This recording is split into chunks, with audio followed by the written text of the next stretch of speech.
Salmo 128. Bem-aventurado aquele que teme ao Senhor e anda nos seus caminhos. Versículo 1. Eis como será abençoado o homem que teme ao Senhor. Primeiro, será mais do que feliz.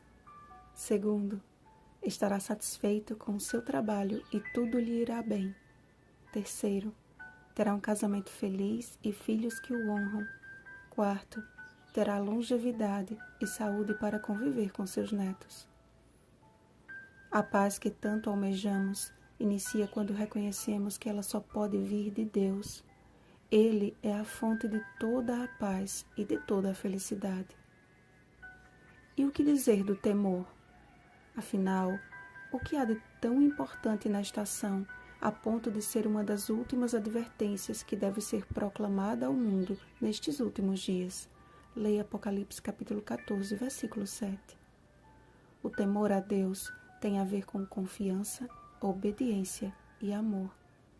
Quando Noé recebeu de Deus a incumbência de construir a arca, ele confiou nas palavras do Senhor e obedeceu às suas instruções porque o amava, porque andava com Deus.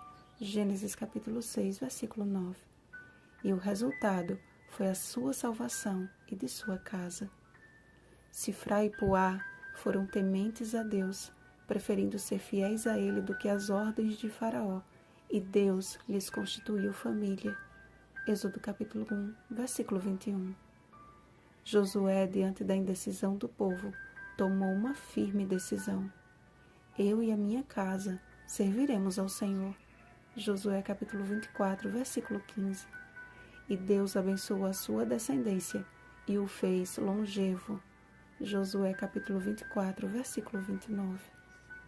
Ana cumpriu seu voto, levando o menino Samuel ao templo para servir ao Senhor, e Deus a abençoou, concedendo-lhe mais filhos. 1 Samuel capítulo 2, versículo 21.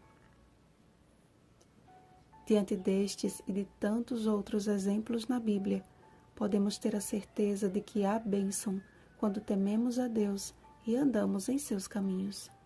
A bênção é tamanha que não pode ficar restrita somente a nós, ela precisa irradiar para todo o nosso lar. Quando o carcereiro perguntou a Paulo e Silas o que poderia fazer para ser salvo, a resposta poderia ter sido: crê no Senhor Jesus e serás salvo. Ponto. Mas aqueles servos de Deus não pararam por aí. Eles conheciam as Escrituras e o plano de Deus para as famílias. Por isso que a resposta foi a seguinte: crê no Senhor Jesus e serás salvo, tu e tua casa. Atos capítulo 16, versículo 31. A ordem de fazer discípulos foi executada por eles e deveria ser iniciada na vida do carcereiro, primeiro para os de casa. Jesus também nos deixou exemplo ao libertar o endemoniado Gerazeno. Vendo-se livre da furiosa casta de demônios, aquele homem estava profundamente grato e o seu desejo era o de seguir o Mestre onde quer que ele fosse.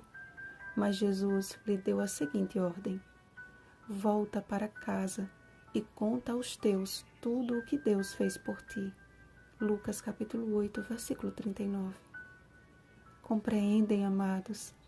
Por melhores que sejam as nossas intenções em servir ao Senhor, Ele nos deixou uma ordem expressa de que o discipulado deve começar em nosso lar.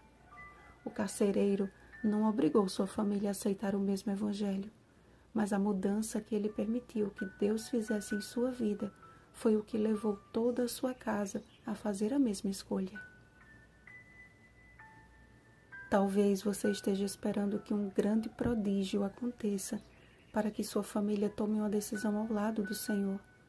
Mas o maior milagre pode acontecer da forma mais simples e inimaginável, através do que Jesus fez e está fazendo em sua vida. Estamos no tempo do cumprimento profético de Malaquias capítulo 4, versículo 6.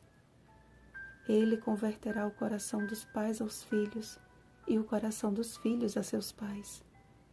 Por isso, ore, confie, obedeça ao Senhor e ame-o acima de todas as coisas. Ou seja, teme a Deus. O resultado disto? Serás salvo tu e tua casa, e todos quantos os virem os reconhecerão como família bendita do Senhor. Isaías capítulo 61, versículo 9. Vigiemos e oremos. Desafio de hoje. Compartilhe em suas redes sociais o que você aprendeu neste salmo, completando as seguintes sentenças. Primeiro, Deus é. Segundo, Deus pode.